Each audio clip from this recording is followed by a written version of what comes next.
Hey guys, these are my feelings about the Trump-Harris debate of September 10th, 2024. I'm not going to break down every moment in it like I have other debates because I feel like a lot of people watched this, so they don't need my play-by-play of everything. What I will say is that I thought about halfway through that it was pretty obvious to me that the split screen that they were doing, showing Kamala's face and Trump's face, it was in favor of Kamala because of like the power dynamics of Trump just staring straight ahead for most of this debate, and Kamala actually turning to Trump and laughing at the things that he's saying, and it just looked more powerful the way that they did that split screen. Also, just the way that she walked right up to him and shook his hand on his side of the stage, that was a power move that Trump usually does because it's a shorthand power move. It's not really substantive to anything that's being said, but it's a body language power move. She just went right up to his side to shake his hand, introduce herself.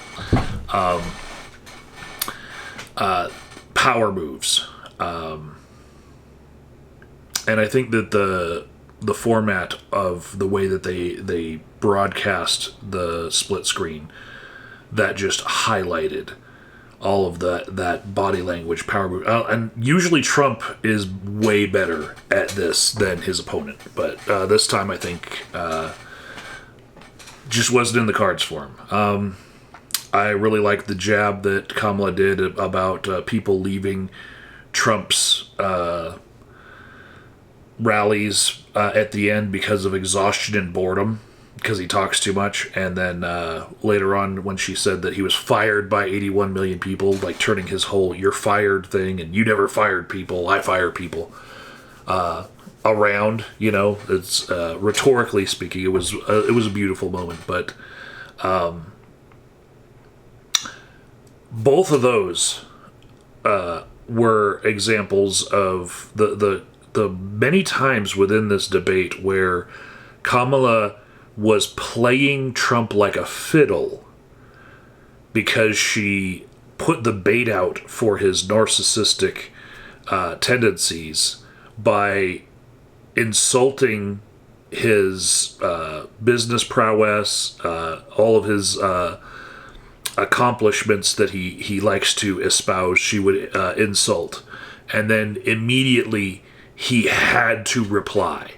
He could not leave it alone, and he boasts things that are of course exaggerated and grandiose, and it just puts him out there on display for everyone to see. She played him like a fiddle. Watch the debate again for that, and you'll see that was absolutely their strategy, and it was a simple strategy, and it worked beautifully. I was tickled by the few gaffes of Trump, like saying that in Ohio they're eating cats and dogs, and then when he was fact checked on that, he's like, "Well, I saw a man on TV," like that's that was his evidence. I saw a man on TV.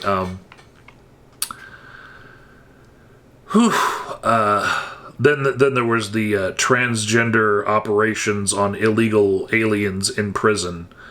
That is a pretty specific fear that he has that Kamala will enact if she is made president, that she will do transgender operations on illegal aliens in prison. And then she wants to do this, like she, as if they're test subjects, not like giving people the opportunity to express their trans. No, like the way she's like evil. She wants to get in there and like. Anyways, that moment, whew, it was funny. It was just really funny to me. But I really felt like the theme of the entire debate was that Kamala Harris could provoke Donald Trump at any moment she wanted to, and that he had to respond to all of her provoking. And they were just simple words. She didn't go too far with the each time that she provoked him, but he just has to respond every time. Every time. The one thing that gave me pause was when Donald Trump said that he killed the Nord Stream 2 pipeline because it was sabotaged, right? And so immediately my mind went to that. Like, wait a second, is he claiming that he knows something that other people don't about this? And like, my timeline in my head wasn't as solid as it was this morning when I looked up some things on this, and how just a year ago Trump was being interviewed by Tucker Carlson, and he basically suggested that it was Biden that did it. I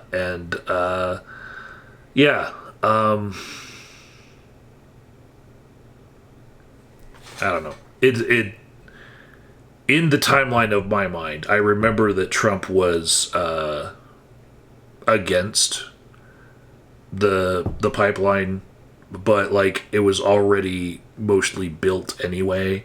So they did sanctions, and this didn't seem so much to have to do with like being against Russia as it was being against NATO and them getting cheap gas so that it would power their economies. The cheap natural gas that they would get. So it really seemed like it was more of a international power play with the U.S. trying to not have NATO being so empowered that they would, be an economic threat to us. Like, and I'm giving Trump a lot of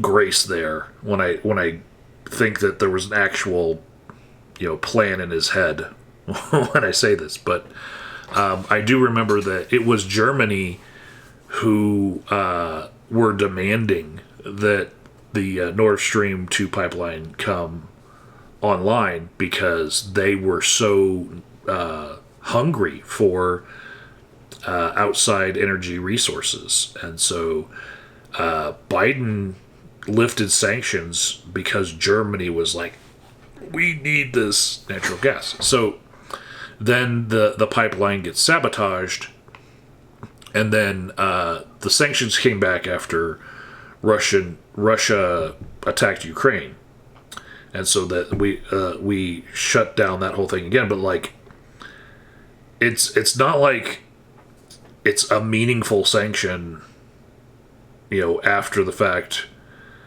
after they've attacked Ukraine and it's sabotaged. It's like, yeah, I would say that Trump was an opponent of the pipeline when it was about to come online, and it was realized that it would,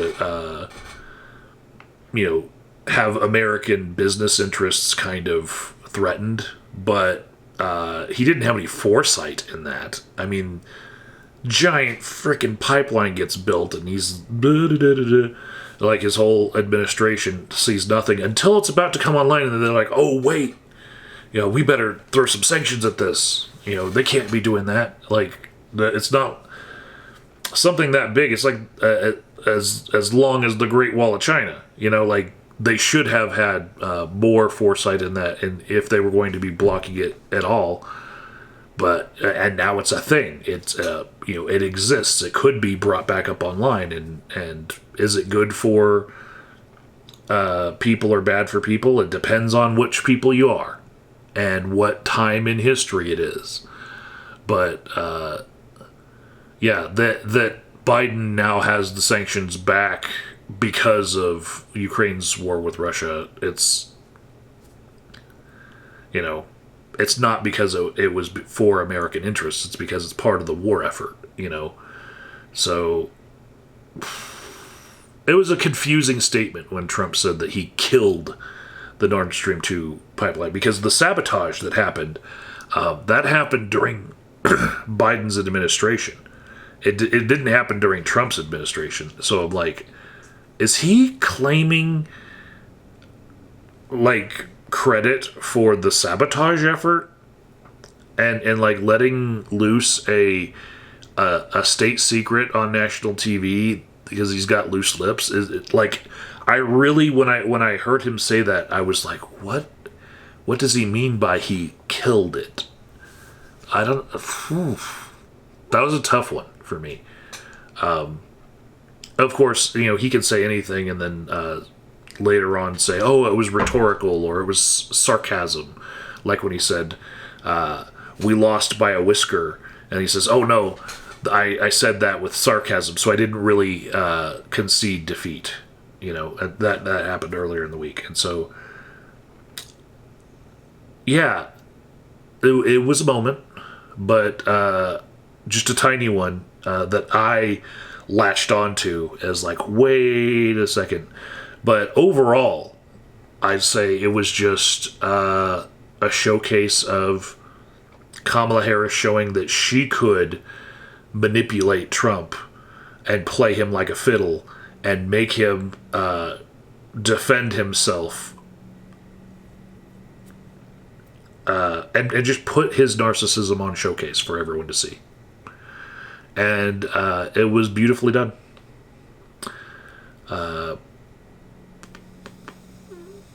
I don't know that the Vance-Walz debate for the VP debate is going to be as exciting as this one.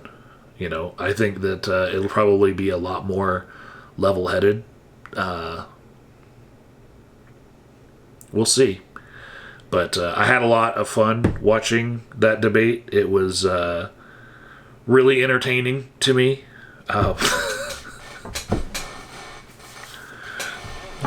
Transgender operations on illegal aliens in prisons.